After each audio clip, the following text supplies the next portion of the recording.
السلام عليكم ورحمة الله وبركاته أصحابتك وحرن جنال كمر كلا سود وهذا أدي هذا وما هتسنتهين ما أنت وأربعة وأنا لبي لباتنك بيش جولاي تضبات سنة كلا بدو كن إيه اللحية لباتنك مقال كان وحن ربا إن ندي كل وذاقو وزيرك قاشاندقة مدقالك دولة مريكن كي تليها جود إذا مدى مريكن كا أي وحا أي شلي خرطجين جودجا أقلك سنة كأوقع بلسان قوندين تلعجها سلعجة ديرادة oo ku aadan dagaalka Iran ay u weydiistaan laakiin su'aalo kulul ayaa xubnaha aqalka sanadka ay weydiiyeen ee guddigaasi ku jira oo la xiriira dagaalkan muxuu u dhamaan la yahay marinka Hormuz hadii go'doominta Mareykanka uu ka qaado maxaa dhacaya lacagaha ilaa ay hadda dagaalka ku baxay maxay dhanyihiin maxay tahay sababta lacagtan aad u doonaysaan xilli nolosha dadka Mareykanka ee maalinta ka dambaysa ay sii qaaliyoobayso arrimahaas oo idil ayaa la weydiiyay haddaba siday uga jawaabeen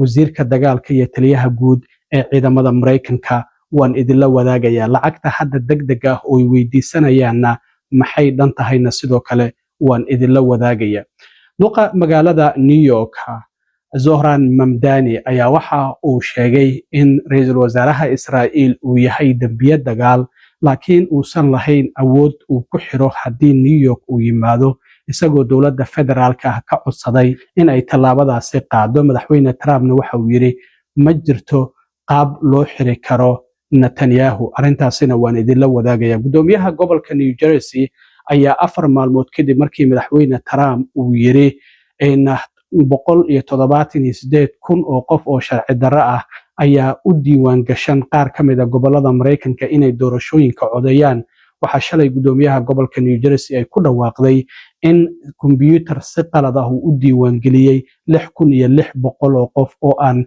sharci u lahayn in ay doorashooyinka codeeyaan haddaba arrintaasi sidee ay uga jawaabtayna waan idinla wadaagayaa balse marka hore soo dhawaada maalnimadii shalay ahayd waxaa guddiga qoondaynta lacagaha ee aqalka sanadka hortagay wasiirka dagaalka ee dowladda Mareykanka Pete Hegseth iyo taliyaha guud ee ciidamada Mareykanka General Dan Kane si ay u weydiistaan lacag degdeg ah oo ay wasaaradda gaashaandhigga u baahan tahay sababo la xiriira dagaalka ay dowladda Iran ay kula jirto guddigan waa guddi ka tirsan aqalka sanadka isla markaana lacagaha kala duwan wasaaradaha u qoondeeya haddaba arrintan ayaa waxa uu kala kulmay wasiirka dagaalka su'aalo kulul oo waliba labada xisbi xubnaha dimuqraadiyiinta iyo Republicaankaba uga imaanayay lacagta uu weydiisanayo hadda oo degdega ah waa 67 bilyan oo dollar 22 bilyan oo kamid ah waxaan u rabnaa ayuu yiri in diyaar garowga ciidamada iyo mushaaraadkooda lagu bixiyo halka 46 bilyan oo dollarna uu u doonayo in hubka maadaama muddadii 5 bilood ahayd oo dagaalka uu socday Mareykanku uu hub aad u fara badan uu isticmaalay in hubkii mar kale dib loogu soo celiyo kaydka dowladda Mareykanka haddaba waa kan wasiirka dagaalka Pete Hegseth oo Congress-ka weydiisanayay lacagahan isla markaana u sharaxayay qaabka uu u doonayo lacagahan in ay u baxaan Without these funds, we face critical shortfalls that threaten our ability to also simply pay our service members, rapidly replenish equipment and munitions, and sustain vital operations without disruption. This supplemental request serves two purposes: sustain our military readiness to meet this year's new demands, and accelerate critical capabilities to replace and augment those we have used in contingencies. But make no mistake, this is not a one-for-one replacement. We are upgrading and we are modernizing across the force. On the readiness front, we requested $21 billion. This will fund military pay, replace much of the equipment utilized during recent operations, sustain forward deployed forces, and grow personnel and strength while stabilizing mission-critical fueled shortfalls and supporting the National Guard. On the capabilities side, we requested $46 billion. These funds will expand production lines and accelerate delivery of high-demand munitions. We're talking about solid rocket motors, JDAMs, hypersonics, and counter-drone capabilities. markaasi kadib wasiirka dagaalka su'aalo fara badan ayaa waxa weydiiyay xubnaha ku jira guddigaasi oo labada xisbi ka tirsan haddii aan ku bilaabo senator Dick Durbin oo laga soo doorto gobolka Illinois islamarkaana xubnaha ugu sarreeya aqalka sanadka ee xisbiga dimuqraadiga ka mid ah ayaa waxa uu weydiiyey su'aal ahayd dagaalkan ilaa iyo hadda imise lacag ah ayaa ku baxday waxaana wasiirka dagaalka uu uga jawaabay in lacagta ilaa iyo hadda dagaalkan 5 bilood uu socday ku baxday ay tahay 37.5 bilyan oo dollarka Mareykanka ah. Do you have a new estimate about what the war has cost us so far in this, the 5th month of the first year of this war in Iran? Senator, the estimate we have as of today is $37.5 billion. markaasi kadib wasiirka dagaalka su'aalo kala duwan oo sababta dagaalkan uu u soo gabagaboobi la'yahay islamarkaana uu u sii daba dheeraanayo ayaa xubno ka tirsan labada dhinac ay weydiiyeen.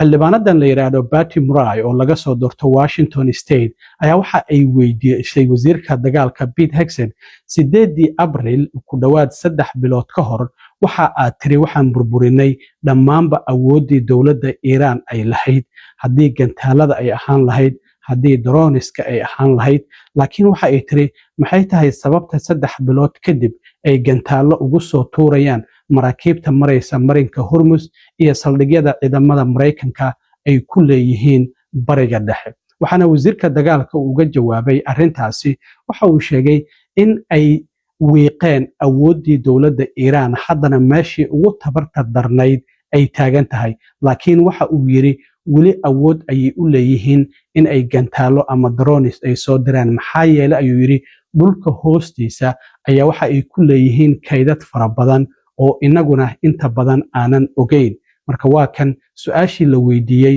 oo xildhibaanadan Patty Murray ay weydiisay iyo waliba sida uu uga jawaabay. Most Americans have had a lot of trouble following this administration's contradictory statements about the war. On April 8th, you said, and I quote, "Their missile program is functionally destroyed, launchers, production facilities, and existing stockpiles depleted and decimated and almost completely ineffective." Mr. Secretary, Iran has been firing at U.S. military bases in the region and its ships for the last week. How is it possible, if their capabilities were, quote, functionally destroyed 3 months earlier, as she claimed, for them to be doing this now? Well, Senator, Iran is at the weakest point militarily it has ever been in the past decade. Certainly, maybe in 47 years, as they've gathered effectively a terror army. And that terror army was built to try to create conventional capabilities to defend against a pursuit of nuclear weapons, which meant thousands of ballistic missiles, many of which we have destroyed, others of which they have put inside facilities and hidden in underground facilities. And that's what terror regimes would do. So I acknowledge they still have capabilities, no doubt. But the amount of damage that we've done to them over the course of these series of operations has put them in the worst place they've ever been. sidoo kale senataradan la yiraahdo Kristen Gillibrand ayaa waxay tiri waxa aad doonaysaan lacaga dheeraad ah oo aan xadidnayn oo aad bam ku iibsataan shacabka Mareykankuna waxa ay la'yihiin wax cunto ah oo ay cunaan noloshuna waa ay ku sii qaaliyoobaysaa marka waxay tiri sidoo maamulkan u doonayaa in arrintan uu ku difaaco waxaana wasiirka dagaalka Pete Hegseth uu yiri waxa aan doonaynaa bamamkan inaan kula dagaalanno cadow uu qatar ku ah waddankeena arrintanna sidaas ayuu uga jawaabay. You are asking for unlimited money for bombs when people can't feed their families, and I don't know how this administration intends to defend those decisions to the American people. Not unlimited bombs, Senator. I'm asking for the right bombs at the right time to ensure we can deter our adversaries into the future. sidoo kalena Senator John Kennedy oo Louisiana laga soo doorto oo Republican ah ayaa wasiirka dagaalka Pete Hegseth iyo taliyaha guud ee ciidamada Mareykanka General Dan Kane waxa uu weydiiyey maxaa dhacaya haddii ciidamadeena aan waddankeena dib ugu soo celinno oo go'doominta ay saareen marinka Hormuz aan qaadno arrintaasi ma waxa ay sababaysaa in Iran ay lacago ka qaadaan maraakiibta maraysa marinka Hormuz wasiirka dagaalku waa uu ka jawaabay arrintaasi laakiin taliyaha guud ee ciidamada Mareykanku waxa uu yiri General Dan Kane weli qatar ayaa Iran ay ku tahay maraakiibta maraysa marinka Hormuz waxaana sidoo kale wasiirka dagaalka Pete Hegseth oo arrintaasi kaga jawaabay in ay weli Iran ay qatar tahay isla markaana ay lacag ka qaadi karto maraakiibta maraysa marinkaasi Hormuz laakiin Senator John Kennedy ma uusan ku qancin jawaabta labada mas'uulba ay bixiyeen waxa uu sheegay in uu doonayo in arrintan si qoto dheer looga wada hadlo jawaabo sax ahna loo helo. What happens if we come home and end the blockade to the world?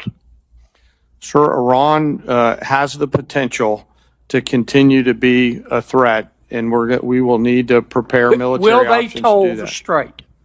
Sir, that's a hypothetical question, and I don't know the answer to that. Oh, it's not hypothetical. We come home. It's not going to be hypothetical. You know that, General. And I do too. And I appreciate your discretion, but we're down to it. We need some hard answers and some straight talk.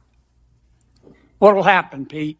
Senator, I would agree with the chairman, but the likely outcome is they would try to impose their will on the waterways in ways that the world would not like.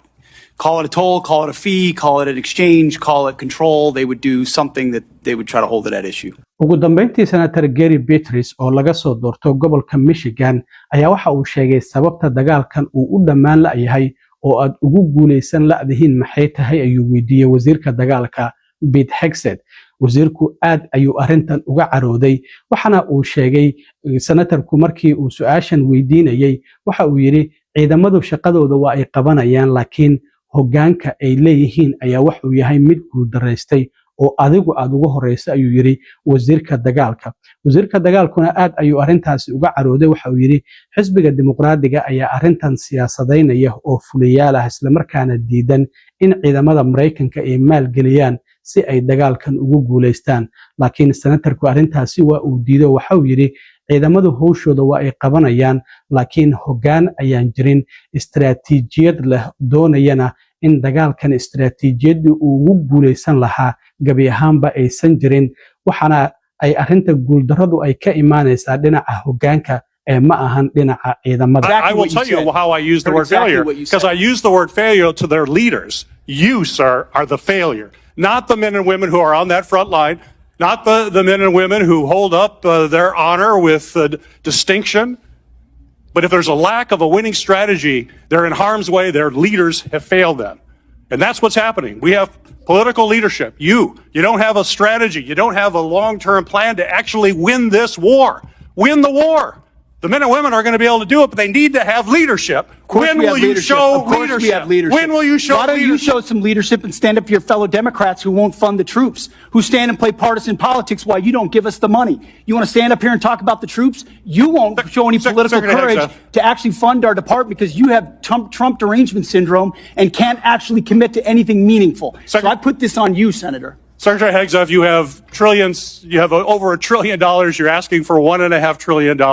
It's not a question of money. It's a question of leadership and understanding what it takes to actually win. Political cowardice of Democrats who won't fund the troops. Arrintaasi haddii halkaasi aan kaga gudbo duqa magaalada New York Zoran Mamdani oo muddooyinkii ugu dambeeyay la hadal hayay in uu xirayo haddii ra'iisul wasaaraha Israa'iil Netanyahu uu yimaado magaalada New York oo isagu uu maayar ku yahay maadaama xaruntii qaramada midoobay oo ku taalo bisha 9 ee September-na ay tahay bisha sanad kasta madaxda wadamada caalamku ay isugu yimaadaan shirka golaha guud ee qaramada midoobay ayaa arintaasi ka hadlay.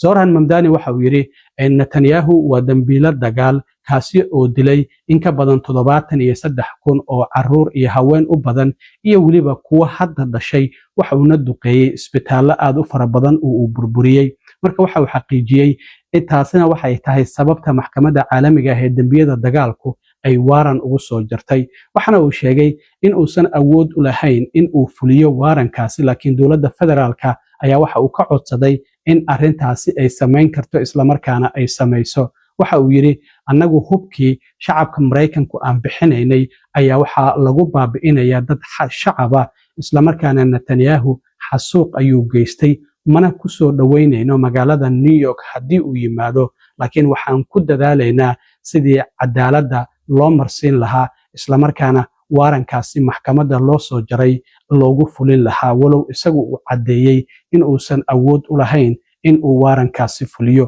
haddaba waa kan isagoo xafiiskiisa ka hadlayay isla markaana Netanyahu ku tilmaamayay inuu yahay dambiile dagaal. Benjamin Netanyahu is a war criminal, the architect of a horrific genocide against the Palestinian people. He is responsible for the killing of more than 73,000 people, for the maiming of tens of thousands of children as those who survive undergo amputation without anesthesia, for the targeting of neonatal hospitals and maternity care centers, denying newborns even the chance to live, for the countless people he starved as he blocked food and humanitarian aid from reaching them, for the gunning down of hundreds of aid workers and journalists. And just last month, the UN confirmed that Palestinian children continue to be deliberately targeted and killed by Israeli armed forces, more than 8 months after the so-called ceasefire. All as we, as Americans, pay for the bombs that do the killing. There is a reason the International Criminal Court issued a warrant for his arrest. As human beings, we have spent generations building a shared understanding that there are crimes so grave they offend all of humanity. Anyone, with their eyes, with their heart, with their conscience, should recognize the devastation he has wrought and understand that he belongs before a court of law. As I've said, I agree with the ICC that Benjamin Netanyahu should be arrested and tried for his crimes, as I do for anyone else charged by the ICC. My administration has reviewed every avenue available under applicable law to determine whether New York City could execute the International Criminal Court's arrest warrant if Benjamin Netanyahu came here. It is clear that we do not have the independent legal authority to enforce this warrant. The federal government, however, does, and I call on them to join the ICC and execute this warrant. And I want to be equally clear.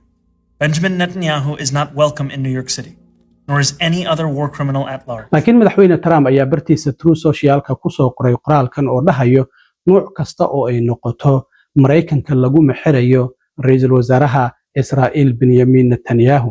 arrintaasina halkaas idii aan ka gudbo madaxweyne Trump waxaan ognahay Khamiistii la soo dhaafay hadalkii uu u jeediyay shacabka Mareykanka uu ku cadeynayay inuu helay cadeymo la xiriira in doorashooyinkii madaxtinimada ee sanadkii 2020 dowladda Shiinuhu ay soo faragelisay waxa uu sidoo kale sheegay in diiwaangelinta codbixinta gobolada Mareykanka ay ku jiraan malaayiin qof kuwaasi oo aan sharci u lahayn in doorashooyinka ay codeeyaan oo sharci la'aan ah ilaa 178,000 ayuu sheegay haddaba shalay gudoomiyaha gobolka New Jersey Mike Sherrill ayaa waxa ay ku dhawaaqday in waaxda bixisa leysinada gawaarida ee BMV-da kumbiyuutaradeedu ay si qalad ah ay u diiwaangeliyeen 6,600 oo qof inay codeyn karaan arrintaasi oo ahayd qalad dhinaca ka yimid kumbiyuutarka waxayna sheegtay hadda dhammaanba 6,600 in laga saaray liiska dadka codeyn kara ee gobolka New Jersey waxayna xaqiijisay in arrintaasi la saxay 400 oo qof ayaana codeysay doorashooyinkii la soo dhaafay laakiin waxa ay tiri ma u hayno cadeyn ah in dadkaasi 400 ah natiijada doorashada ay wax ka bedeleen waxa ay tiri qalad waa dhici karaa mana arrintaasina ma diidanin markasta oo qalad dhacana waa ansaxayna haddaba kan gudoomiyaha gobolka New Jersey Mike Sherrill oo arrintaasi shalay ka hadlaysay. In the case of this error, some individuals indicated that they weren't citizens and weren't eligible to vote, but the software registered them anyway. We don't deflect, deny, or exploit problems for our own gain. We find them and we fix them. madaxweyne Trumpna wuxuu bartiisa X ku soo qoray in wasaaradda amniga gudaha ay heshay in ka badan 35,000 oo qof oo gobolka New Jersey kuwaasi oo aan xaq u lahayn inay codeeyaan doorashooyinka oo aan sharci lahayn in ay u diiwaan gashan yihiin laakiin gobolku waxa uu leeyahay inta aan hadda aragnay waa 6,600 isla markaana liiska dadka codeyn kara doorashooyinka hadda waa laga tiray markii horena kumbiyuutar waaxda BMV-da ee leysinada bixiso ayaa si qalad ah ku diiwaan gelisay warbixinadaasi ayaan rabay inaan idin la socodsiiyo aad iyo aad u mahadsantiin asxaabta intaan mar kale kulmi doono waa saaxiibkeen cilmi waaro idin la sidaa iyo nabadgelyo